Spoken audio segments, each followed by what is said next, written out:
बिस्मिल्लाहिर्रहमानिर्रहीम अस्सलाम वालेकुम। आज के इस लेसन के अंदर हम ग्रेविटेशनल फील्ड के कुछ सवालात सॉल्व करने की कोशिश करेंगे। वो सवालात जो आपसे पिछली क्लास में भी शेयर किए थे, क्वेश्चन नंबर 1 भी हमने पिछली लेसन में डिस्कस कर लिया था। Let's try out question number 2। Question number 2 कहता है define gravitational potential at the point. तो हम कहेंगे डेफिनेशन हमें इसकी याद करनी है। मुझे याद है, मैं यहाँ लिखता हूँ, आपको भी अपने लिए इसको मेमोराइज करना पड़ेगा। Work done per unit mass to bring it from infinity to a point inside gravitational field.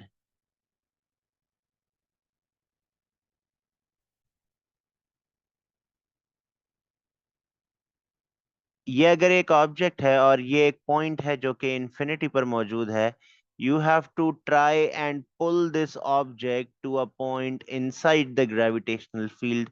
इसको यहां से पॉइंट ए तक लाने के लिए जितना वर्क करना पड़ेगा, वर्क डिवाइडेड बाय मास करते हैं, तो ये इस पॉइंट ए का ग्रेविटेशनल पोटेंशियल कहलाता है। और इसका एक फॉर्मूला मैंने आपके साथ शेयर किया था, that was negative G M divided by R. यहाँ ये एम इस बड़े वाले ऑब्जेक्ट का मास है, आर इस मास के सेंटर से लेके इस पॉइंट ए तक के गैप को हम कहते हैं। That's going to be the radius और द डिस्टेंस हियर।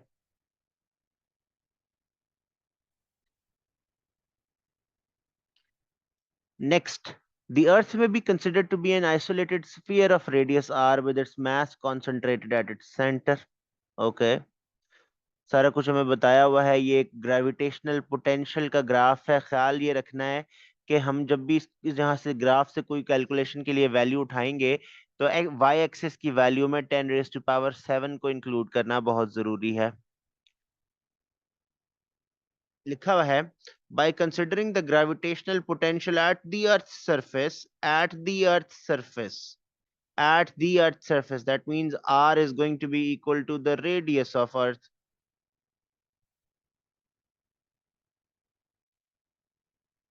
अर्थ का कोई मास हमें फाइंड आउट करना है, ठीक है।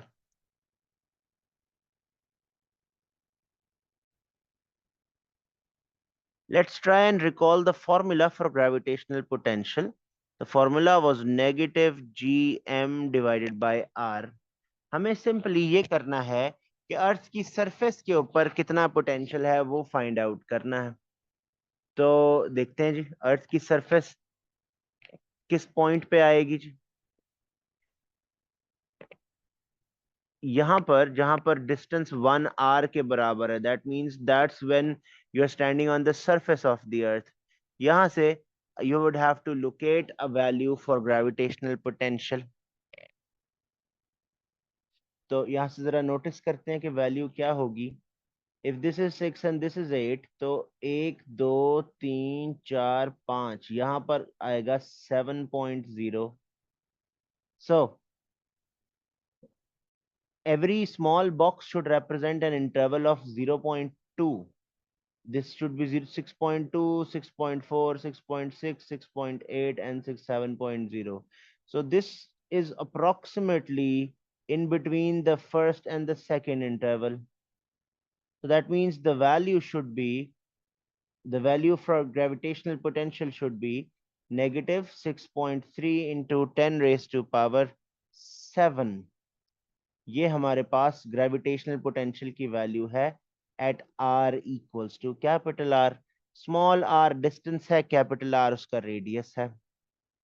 हमें सिंपली वैल्यूज को प्लेस करना है। फाइव की जगह पर आएगा negative 6.3 into 10⁻⁷ equals to negative g की वैल्यू होती है 6.67 इंटू 10⁻⁻11। मल्टीप्लाई करना है इसको मास ऑफ अर्थ से, वो हमारे पास है नहीं, वही हमें फाइंड करना है। पूरे को डिवाइड कर देंगे अर्थ के एक रेडियस से, और वो है 6.4 इंटू 10⁻⁶। यहां से m के लिए इसको सॉल्व कर लेंगे जी। हमसे पूछा जा रहा है, इससे पीछे एक पार्ट है, हमने अर्थ का मास निकाला है। मेरे पास कैलकुलेटर नहीं है, तो यहाँ से जो भी मास निकलता है वो आप यहाँ लिख लें। फिर उसके बाद अगले पार्ट में लिखा है meteorite is at rest at infinity. Okay, the meteorite travels from infinity towards the earth. Okay, ये मेरे पास अर्थ है, ये इन्फिनिटी है, यहाँ से एक मीटियोराइट ट्रेवल करके अर्थ के पास आ रहा है। और कहा जा रहा है calculate the speed of the meteorite when it is at a distance of 2r above the surface of the earth। अर्थ की सरफेस से आगे 2r, that means total distance जो है ना, that's going to be 3r। okay, alright। तो जब ये meteorite इतने फासले पर पहुंच जाता है तो हमसे पूछा जा रहा है कि इसकी स्पीड कितनी है। ठीक हो क्या? जैसे जैसे ये जमीन की सरफेस के करीब आता जाता है, it is actually losing gravitational potential energy and gaining kinetic energy. So for that you should remember, क्योंकि हाइट कम हो रही है ना अर्थ की सरफेस से, you should remember the loss of GPE equals to the gain in K E. Okay, so याद करते हैं जी, ग्रेविटेशनल पोटेंशियल एनर्जी का फॉर्मूला होता है negative GMM divided by R। पिछली क्लासेस में हम इसको ऑलरेडी ड्राइव कर चुके हैं।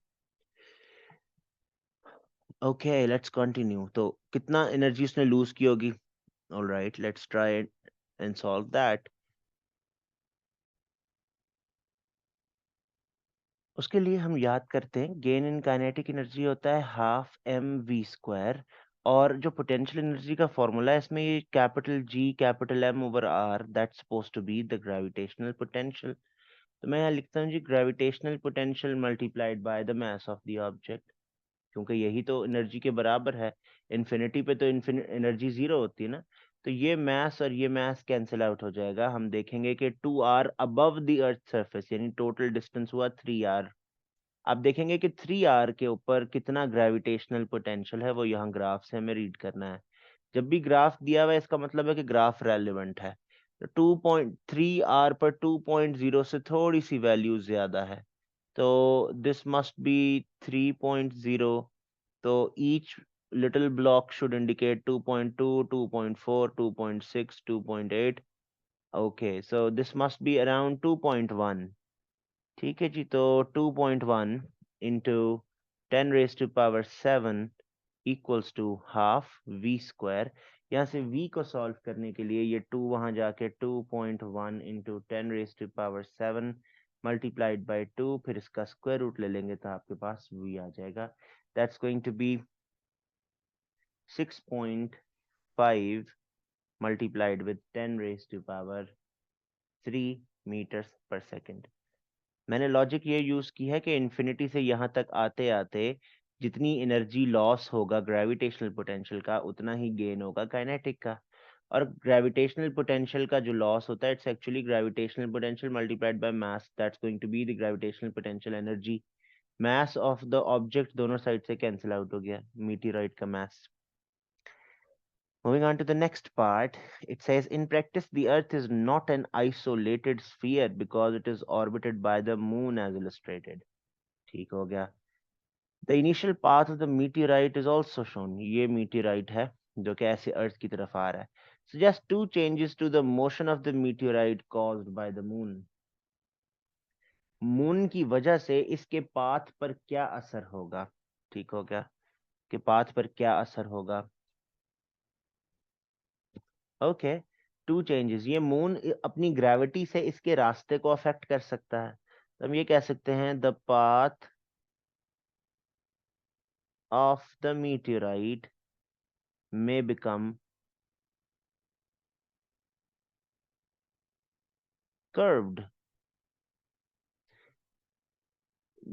क्योंकि यहाँ पर ये दो ऑब्जेक्ट्स हैं ना, दो अलग अलग मास पॉइंट्स हैं। ये अर्थ इसको अपने पास इस तरफ खींच रही होगी, मून इसको अपने पास इस तरफ खींच रहा होगा, तो दोनों की फोर्सेस ऑफ अट्रैक्शन की वजह से इसका जो पाथ है वो चेंज हो सकता है। दूसरी बात, अगर ये दोनों इसको अट्रैक्ट कर रहे हैं, दोनों फोर्सेस अप्लाई कर रहे हैं, तो हम ये कहेंगे कि इसके ऊपर एक ग्रेटर एक्सेलरेशन लग रही होगी। जब दो ऑब्जेक्ट्स मिलकर किसी एक छोटे ऑब्जेक्ट को खींचेंगे तो इसका मतलब ये हुआ ना कि फोर्स ज्यादा लगेगी तो एक्सेलरेशन ज्यादा हो जाएगी। These are the two most logical reasoning. Obviously marking scheme में और भी कुछ लिखे होंगे, यहाँ पर रेफरेंस आपके पास मौजूद है, आप जाकर उसको टैली कर सकते हैं मार्किंग स्कीम्स के साथ. Moving on to question number 3. Okay, so finally we are making some progress without any disturbances from electricity or the internet.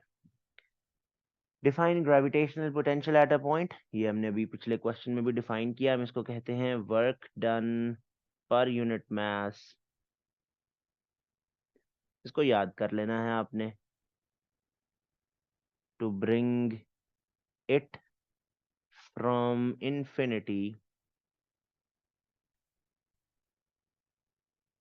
to a point inside gravitational field.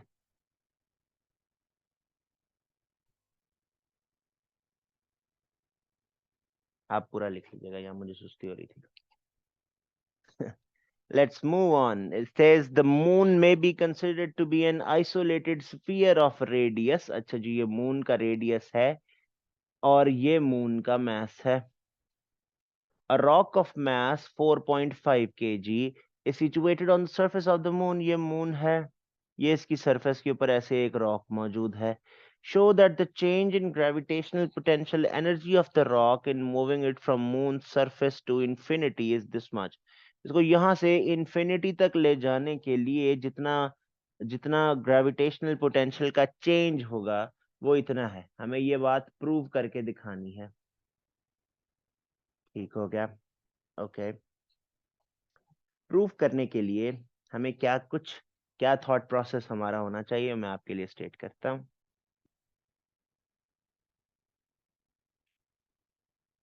Okay, ये सिर्फ एक number का question है. That means कि इसमें कोई खास complication मौजूद नहीं है. ग्रेविटेशनल पोटेंशियल एनर्जी का फॉर्मूला याद करते हैं. लिखा हुआ है -GMM/r. हमारे नोट्स में लिखा हुआ है एक्चुअली. अच्छा जी.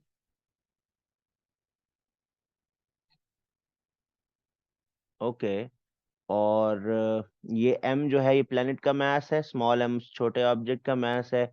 ये r जो है ये वो फासला होना चाहिए जो कि अर्थ की सरफेस से हमें सॉरी मून की सरफेस से हमें दिखाना है.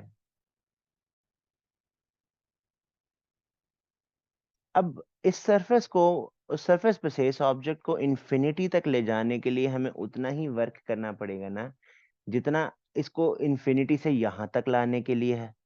तो बेसिकली आपको ये करना है कि इस आर की जगह पर सिर्फ और सिर्फ ये मून का रेडियस लगा देना है. अब बात थोड़ी अजीब सी, जरा ध्यान से सुने. इसको सरफेस से इंफिनिटी तक ले जाएं या इंफिनिटी से सरफेस तक ले आए, एनर्जी की वैल्यू एक जितनी है. सिर्फ इसको सरफेस से इंफिनिटी तक ले जाने के लिए हमें एनर्जी देनी पड़ेगी. इंफिनिटी से इसको वापस सरफेस तक लाने के लिए ये मून खुद ब खुद वर्क करेगा. सो दैट मीन्स इस वक्त सरफेस पर जितना इसका पोटेंशियल है, यानी ये GM/r जो है, that is going to be the potential of this object when it is lying on the surface. इस पोटेंशियल को आप इसके मास के साथ मल्टीप्लाई कर दें, यही उसकी एनर्जी के बराबर है. दैट मीन्स इन्फिनिटी से यहाँ नीचे तक लाने के लिए जितना वर्क डन अर्थ ने किया उतना ही वर्क डन इसको सॉरी मून ने किया, उतना ही वर्क डन इसको मून की सरफेस से इन्फिनिटी तक ले जाने के लिए हमें करना पड़ेगा. So you can find out the required answer from the other perspective. That means उन्होंने हमें कहा show that the change in gravitational potential in moving it from moon surface to infinity. आप यहाँ से infinity तक ले जाने के लिए कितना वर्क आप करेंगे और infinity से यहाँ तक लाने के लिए कितना वर्क मून करेगा, दोनों की वैल्यू एक जितनी होती है. दैट इज वाई आप सिर्फ इसका ग्रेविटेशनल पोटेंशियल निकाल के मैथ से मल्टीप्लाई कर दें. 6.67 into 10 raised to power minus 11. Mass of moon 7.32 into 10 raised to power 22 divided by the radius of moon हमें given है 1.74 into 10 raised to power 3 है, उसको मीटर में कन्वर्ट करेंगे तो ये 6 हो जाएगा. और mass of the object से मल्टीप्लाई कर दें जी, वो कितना है, वो है 4.5. इस पूरे एक्सप्रेशन को सॉल्व कर लेंगे तो आपके पास आंसर आ जाएगा. कैलकुलेटर से सॉल्व करके देखें जी, होपफुली यही आंसर आना चाहिए. 1.27 into 10 raised to power 7. Okay, moving on to the next part. It says the escape speed of the rock is the minimum speed that the rock must be given when it is on the moon's surface so that it can escape to infinity. अब ये देखिए, क्योंकि ये directly mention नहीं है हमारे syllabus में escape speed का कॉन्सेप्ट, तो वो एग्जामिनर ने खुद बता दिया कि ये एस्केप स्पीड क्या होती है। ठीक है जी। तो ये कैसे फाइंड आउट की जाती है, इसके लिए आपको याद पड़ता होगा, मैंने बताया था जीपीई का change equals to change in kinetic energy. तो हमसे एस्केप स्पीड निकालने को कहा जा रहा है, तो हमने जो डायरेक्ट फॉर्मूला डिराइव किया हुआ है इसी रिलेशनशिप से, वो था 2gm डिवाइडेड बाय आर, इस पूरे का स्क्वायर रूट लेते हैं तो वो हमारे पास एस्केप स्पीड की बराबर वैल्यू आती है। तो वैल्यूज प्लेस करते हैं। Okay, gm2 multiplied by 6.67 into 10 raised to power minus 11। mass of the moon कितना है? mass of the moon था 7.32 into 10 raised to power 22, और radius of the planet हमने निकाला हुआ है, निकाला नहीं, गिवन है हमें 1.74 into 10 power 6, इसका स्क्वायर रूट ले लें। That should be your final answer. Calculator से इसको सॉल्व करते हैं। कैलकुलेटर से सॉल्व करने के बाद मेरे पास वैल्यू आई 2.4 into 10 raise to power 3 metres per second. 2.4 into 10 raise to power 3 metres per second. सारी वैल्यूज तीन सिग्निफिकेंट फिगर्स पे हैं, मैथ हमारे पास तीन सिग्निफिकेंट फिगर पे है, तो हमें भी इसको 2.4 की बजाय 2.40 लिखना चाहिए। That should be the right answer. Moving on to the next part, it says the moon in B is assumed to be isolated in space. The moon does in fact orbit the earth. Okay. State and explain whether the minimum speed for the rock to reach the earth from the surface of the moon is different from the escape speed calculated in B. Okay. कहा जा रहा है कि अर्थ के पास moon भी मौजूद होता है। ठीक है। अब मून भी तो एस्केप होने वाले ऑब्जेक्ट को अट्रैक्ट करेगा। पूछा जा रहा है कि क्या जब अर्थ से किसी ऑब्जेक्ट को ऊपर फेंकते हैं मून की मौजूदगी में, तो क्या उस वक्त एस्केप स्पीड इतनी ही होगी जितनी आपने निकाली है या नहीं? ओके ओके, क्वेश्चन पढ़ के जरा मुझे एक दो फिर से बात समझ आई। ये मून असल में अर्थ से, ऑब्जेक्ट अर्थ से नहीं मून से निकल रहा है। So this is going to be the object that is coming away from moon and trying to reach the surface of the earth. पूछ रहे हैं कि अर्थ की मौजूदगी में मून से निकलने वाले ऑब्जेक्ट ने, जिसने अर्थ तक आना है, क्या उसकी एस्केप वेलोसिटी उतनी ही होगी जितनी आपने पीछे निकाली है? अब देखिए, बड़ी लॉजिकल सी बात है कि जब उस ऑब्जेक्ट को मून से दूर जाना है तो जाहिर है कि उसे मून के ग्रेविटेशनल पुल के अगेंस्ट मूव करना है। लेकिन यहां पर अर्थ की मौजूदगी की वजह से वो जो ऑब्जेक्ट मून की सरफेस से जंप करके अर्थ के पास आ रहा है ना, अर्थ भी उस ऑब्जेक्ट को अपने पास खींचेगी। यानी कि सारी की सारी एनर्जी उस निकलने वाले ऑब्जेक्ट ने इन्वेस्ट नहीं करनी। लेट्स कंसिडर दिस, उन्होंने कुछ बताया ये क्या चीज है? मून रॉक है जी, ये रॉक। तो रॉक को सारी एस्केप स्पीड खुद नहीं लेनी पड़ेगी, खुद जनरेट नहीं करनी पड़ेगी, अर्थ भी तो उसे अपनी तरफ अट्रैक्ट करेगा। तो हम अपने जवाब में लिखेंगे due to the attraction from the earth surface, due to the attraction from earth surface,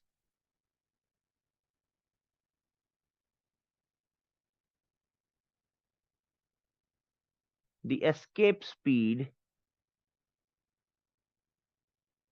should have a smaller value than calculated। जो वैल्यू ऊपर निकाली है उससे कम स्पीड से भी अगर ऑब्जेक्ट को मून से फेंका जाए तो अर्थ उससे अपनी तरफ अट्रैक्ट कर लेगी। इसका मतलब है कि जितनी एस्केप स्पीड आपने निकाली आपको उतनी स्पीड से फेंकने की जरूरत नहीं, उससे थोड़ी कम स्पीड से भी फेंकेंगे तब भी वो मून की सरफेस से मून की ग्रेविटेशनल फील्ड की बजाय अर्थ के पास आ जाएगा। तो escape speed should be smaller. Okay, that was slightly complicated. It's getting difficult. Anyway, let's try question number 4. ये क्वेश्चंस जो मैं आपके साथ सॉल्व कर रहा हूँ मैंने भी ये क्वेश्चंस पहले अटेम्प्ट नहीं किए हुए, तो मैं हर क्वेश्चन के एंड पर ये रेफरेंस बता देता हूँ। आप जरूर मेरे आंसर्स को चेक कीजिएगा, मैं भी आपके साथ मार्किंग स्कीम बाद में शेयर कर दूंगा ढूंढ के जब हम when we are done with this class। लिखा हुआ है question 4, state Newton's law of gravitation. ये आपको अभी तक याद हो चुका होगा। Gravitational forces between 2 point masses is directly proportional to the product of masses and inversely proportional to the square of distance between their centers. ये सारा कुछ आपको लिखना है। Okay, a satellite of mass m is in a circular orbit radius r about a planet of mass m। ये planet m है, ये satellite है, ये इस तरह से इसकी गिर्द रिवॉल्व कर रही है। प्रोडक्ट जी एम, अच्छा जी, इस फॉर्मूला में जो हमारे पास G M divided by R square होता है, इसमें जी और एम का प्रोडक्ट की वैल्यू आपको दे दी है। अच्छा, इसमें कोई कॉम्प्लिकेशन नहीं है, सिर्फ आपको जी और एम अलग अलग डालने की बजाय अब जी एम की कंबाइंड वैल्यू यूज करनी है। By considering the gravitational forces on the satellite and the centripetal force so that the kinetic energy for the satellite is given by the expression। अब ये बात हम पहले प्रूव करके देख चुके हैं। ये सेंट्रीपिटल फोर्स है, ठीक हो गया। सेंट्रीपिटल फोर्स जो हम ऑलरेडी हमें पता है सर्कुलर मोशन के लिए जरूरी है। Right now this centripetal force is being provided by the gravitational forces. Okay, हमें काइनेटिक एनर्जी डिराइव करनी है, काइनेटिक एनर्जी डिराइव करनी है। तो काइनेटिक एनर्जी होता है हाफ एम वी स्क्वायर। अब क्योंकि ये सर्कल में मूव कर रहा है उसके लिए हमें ये v याद करनी है, रिकॉल करनी है ऑर्बिटल वेलोसिटी या ऑर्बिटल स्पीड का फॉर्मूला। वो होता है G M divided by R इसका स्क्वायर रूट। ये बात हमने कैसे प्रूव की थी? Centripetal force M V square over R को gravitational force G M divide by R square के बराबर रखा था। यहां से v came out to be G M divided by R का स्क्वायर रूट। मैंने तो याद किया हुआ है, आप भी याद कर लें, वैल्यूज यहीं से रिकॉल करके भी प्लेस की जा सकती हैं।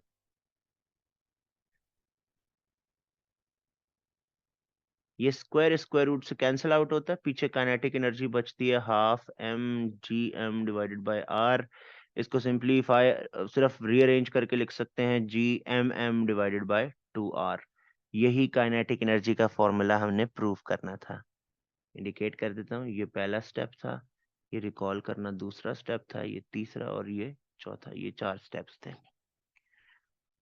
Okay, the satellite has mass 620 kilograms। Okay, ये सैटेलाइट का मास है and is initially in a circular orbit of radius this much. Initially इतनी रेडियस पर है। Resistive forces causes the satellite to move into a new orbit. अच्छा जी, radius change हो गया है, 4 into 10 power 6 meters डिस्टेंस कम हो चुका है। अच्छा, तो this indicates it has come closer to earth. Earth के करीब आ गई है सैटेलाइट। इसका मतलब है कि जीपीई लूज हो चुकी होगी। तो इसका मतलब है कि जब जीपीई लूज होता है तब काइनेटिक एनर्जी गेन होती है, लेकिन वो यहाँ बता रहा है कि रेजिस्टिव फोर्सेस की वजह से है। अच्छा, ये डिक्रीज हुआ है, मतलब कि कोई हीट जनरेट हुई होगी। यानी आप ऐसे कह सकते हैं कि जो जीपीई का लॉस होगा that will be equal to gain in kinetic energy plus heat. Okay, हमें नहीं पता, हमने तो सिर्फ जो एनर्जी कंजर्वेशन के कवानीन हैं उसके तहत एक स्टेटमेंट यहाँ कह दी। अब कहा जा रहा है determine for the satellite the change in kinetic energy. Change in kinetic energy और ग्रेविटेशनल पोटेंशियल एनर्जी में क्या क्या तब्दीलियां आती हैं, ये हमें फाइंड आउट करना है। Okay, All right, let's try and recall a thought process for this. हमें देखना है determine for the satellite the change in kinetic energy. अब ऊपर काइनेटिक एनर्जी का फॉर्मूला हमसे डिराइव करवाया हुआ है, इसका मतलब है यही हमसे इस्तेमाल करवाएगा। और ये क्वेश्चन भी सिर्फ 2 नंबर का है, इसका मतलब है कि इसमें इतनी खास कॉम्प्लिकेशन की जरूरत नहीं होगी यकीनन। Okay, let's see. Kinetic energy का फॉर्मूला जो हमने ऊपर बनाया है वो है GMM डिवाइडेड बाय 2R। ये काइनेटिक एनर्जी का फॉर्मूला है। Okay, let's see. Change in kinetic energy पहले निकाला ना, डेल्टा के ई। इसका मतलब सिंपली ये होगा कि आप के ई 1 माइनस के ई 2 कर देंगे तो आपके पास आंसर आ जाएगा। अब देखना ये है कि क्योंकि हायर पोजीशन से लोअर पोजीशन की तरफ आया है, तो बाद में यानी कि जब करीब आया है, that's when it's going to have a higher kinetic energy. So हम प्लेस करते हैं फॉर्मूला को G M M divided by 2R में 2, और आर की जगह पर क्या चीज आ जाएगी, रेडियस की जगह पर आएगा 7.3 इंटू 10 पावर 6 माइनस पहले वाली काइनेटिक एनर्जी है GMM divided bye 2 multiplied by 7.34 into 10 की पावर 6। ओके, GM की वैल्यू हमें गिवन है, तो जो कॉमन चीजें हैं वो हम बाहर लिख लेते हैं। GMM वो मैंने कॉमन लेके बाहर लिख लिया, अंदर रह जाएगा 1 डिवाइड बाई ये पूरी वैल्यू, और -1 डिवाइडेड बाय ये पूरी वैल्यू। मैं एक दफा जरा क्लियरली इसको सॉल्व करके दिखा देता हूँ। GM की वैल्यू हमें बताई गई है, ऊपर से देखते हैं वो कितनी है। 4 इंटू 10 पावर 14, और छोटे ऑब्जेक्ट का मास है 620। ठीक है, 4 इंटू 10 पावर 14, छोटे ऑब्जेक्ट का मास था 620, सैटेलाइट का मास था 620। हाँ जी, ऐसे ही है। इसी तरह divided by 2 into 7.3 into 10 power 6 minus GM की वैल्यू वही रहेगी क्योंकि ये M मास ऑफ प्लैनेट है और G ग्रेविटेशनल कांस्टेंट है, और इस पूरे को डिवाइड कर देंगे 2 इंटू 7.34 इंटू 10 पावर 6 के साथ। अब इसको सॉल्व करके देखते हैं क्या आंसर आता है।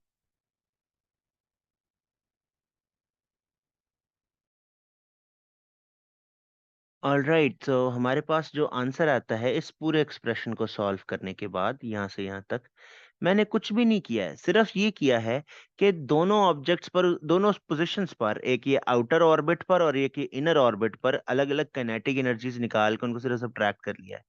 आप चाहे ये वाली पहले लिख लें, ये वाली बाद में लिख लें, आंसर पे कोई फर्क नहीं पड़ेगा, सिर्फ एक नेगेटिव साइन साथ आ जाएगा।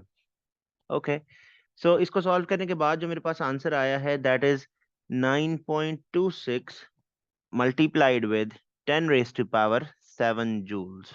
मैंने 3 सिग्निफिकेंट फिगर्स पर लिखा हुआ है, वो इसलिए क्योंकि जो मेरे पास रॉ डेटा गिवन है वो भी 3 सिग्निफिकेंट फिगर्स पर है। Okay, alright. अच्छा, अब नेक्स्ट हमसे पूछा जा रहा है कि जी बताएं ग्रेविटेशनल पोटेंशियल एनर्जी में कितना चेंज आएगा। तो अगेन ये भी उसी तरीके से हो जाएगा, change in gravitational potential energy. उसके लिए आप याद करेंगे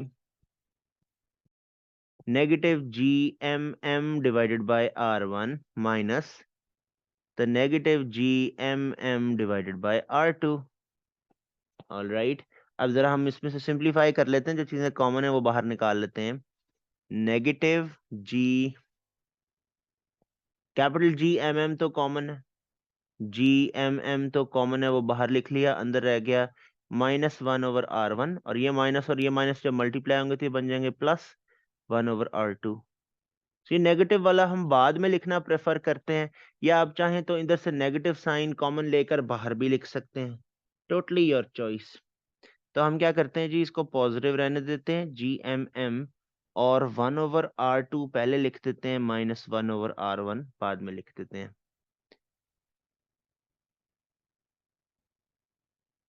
अच्छा, अब्दुल्ला खान पूछ रहे हैं सर आंसर अगर आगे पीछे किया जैसे पिछले पार्ट में मैंने किया था तो नेगेटिव साइन आएगा तो क्या लिखना वो साइन जरूरी है या नहीं लिखना? नहीं जी, ये चेंज है तो चेंज को हम नेगेटिव नहीं लिखते, इसलिए नेगेटिव अगर आ भी गया तो आप उसको इग्नोर कर देंगे। ओके, अब है हमारे पास GMM। ठीक हो गया, तो यहां से वैल्यूज को सब्स्टिट्यूट करते हैं। अब GM की वैल्यू हमें गिवन है 4.00 इंटू 10⁻14। ये स्मॉल m जो है ये उस सैटेलाइट का मास है, वो है 620। फिर उसके बाद ये R2 क्या है? ये बाद वाला रेडियस है, बाद वाला डिस्टेंस जो हम देखते हैं वो है 7.30 इंटू 10⁻6। तो 1/7.30 इंटू 10⁻6। फिर ये माइनस साइन बीच में मौजूद है, डिवाइड बाय R1 हमें पता है 7.34 मल्टीप्लाइड विद 10⁻6 है। Okay, this was hectic, not difficult, hectic. ये माइनस और ये माइनस जब मैंने ब्रैकेट खोल के मल्टीप्लाई किए तो ये प्लस बन गया था। फिर प्लस वाली वैल्यू को मैंने पहले लिखा, +1/R2। -1/R1 वो मैंने बाद में लिख दिया।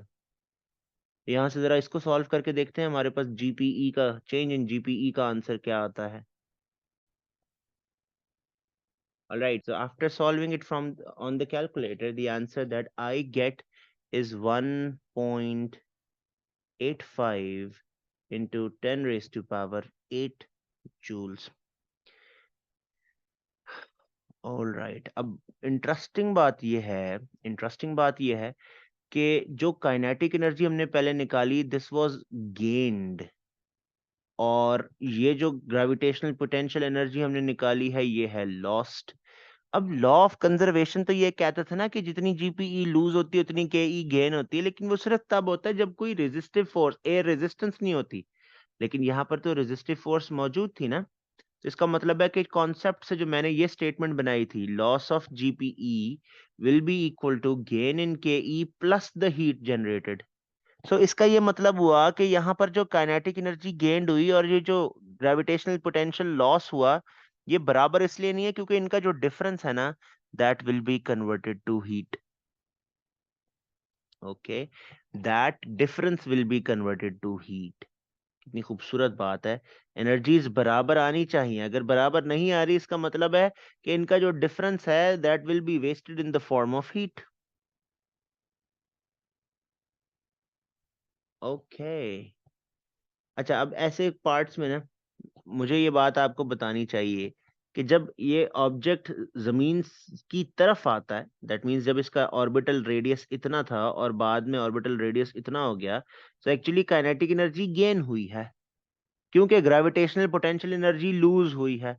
हाइट कम होने से जीपीई लूज होता है, तो इसका मतलब है के ई गेन हुआ। मतलब ये ऑब्जेक्ट जैसे जैसे जमीन के करीब आता जाएगा वैसे वैसे इसकी स्पीड बढ़ती जाएगी। ये बात मैं यहाँ लिखता हूँ, as object moves closer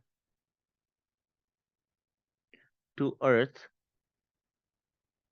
its speed increases as Ke increases and height decreases as GPE decreases। ये मत समझिएगा कि यहाँ पर जीपीई की वैल्यू बढ़ी हुई है, दैट मींस इंक्रीज हो रही है, नहीं, ये एक्चुअली चेंज इन जीपीई है, यानी ग्रेविटेशनल पोटेंशियल में कितना फर्क पैदा हो रहा है, और ये काइनेटिक एनर्जी का चेंज है, यानी काइनेटिक एनर्जी में कितना फर्क पैदा हुआ है। काइनेटिक एनर्जीज की तो इंडिपेंडेंट वैल्यू इस ऑर्बिट में और इस ऑर्बिट में कुछ और होंगी, ये उनके दरमियान का डिफरेंस है। ओके जी, चले आज की डिस्कशन को यहीं पर इख्तिताम पजीर करते हैं, because I don't have any more questions remaining. Thank you very much for joining me, जिन लोगों ने ज्वाइन किया और जो लोग ऑनलाइन ऑफलाइन देख रहे हैं, बाद में रिकॉर्डेड वीडियोस देख रहे हैं। I hope you understand them. कुछ नहीं पता लगता, do let me know, I will help you the best I can.